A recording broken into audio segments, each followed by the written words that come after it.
Exploitation of children is an important issue that happens all around the world, and we may not be aware of how much it happens around us. Child exploitation refers to using a child for profit, power, labor, sexual activity, or financial advancement. This can lead to cruel and harmful circumstances for children, and it's important to spread awareness about child exploitation to help solve these issues. While researching the issue of child exploitation, a topic that came to interest me was sexual exploitation of children. Sexual exploitation of children refers to employing, using, or enticing a child in sexual activity for the purpose of visual deception. Some acts children who face sexual exploitation may experience include sexual explicit language, pornography, forced marriage, rape, or sexual slavery. Sexual exploitation can also occur online, from sending explicit images or messages to participating in sexual activity over a webcam or video. It is estimated that 76% of transactions from sex with underage girls start on the internet. Internationally, there were 11.8 million different IP addresses engaging or sharing child pornography, and US makes up nearly 50% of those IP addresses. In Canada, approximately 14,000 children and youth faced sexual offenses in 2012, and 81% of those children were female. The question I was left with after researching sexual exploitation was, what are the health, emotional, and social effects someone might have to cope with after they experience a form of sexual exploitation as a child? Through my research, some health issues children may face include depression, borderline personality disorder, post-traumatic stress disorder, and other anxiety symptoms. Depression is one of the most common health issues children who experience sexual exploitation face.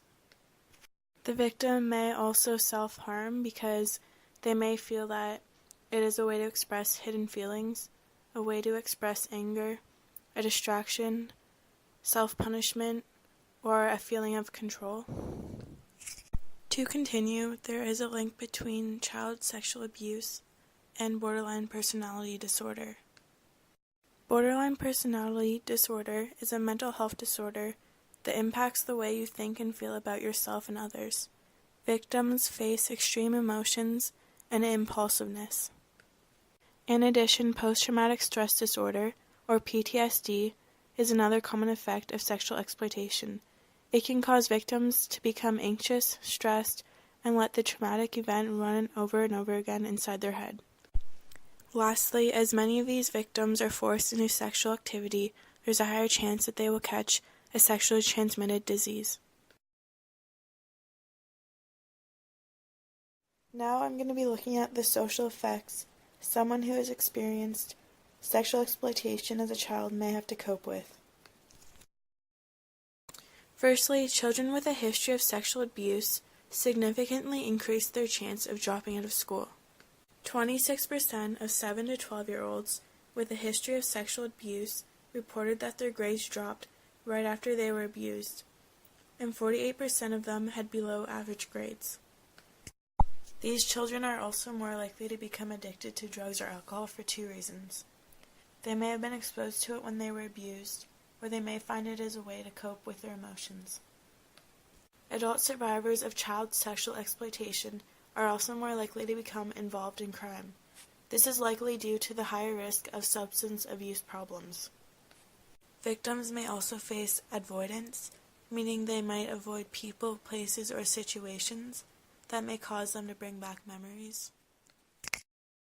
Now I'm going to be sharing my research on the emotional effects of child sexual exploitation.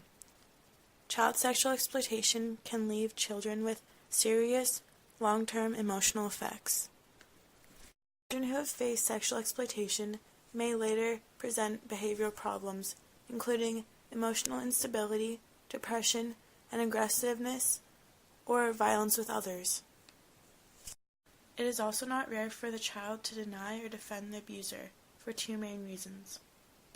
One reason being Stockholm Syndrome, which happens when a child experiences a real threat to their survival and believes the abuser will carry out the threat.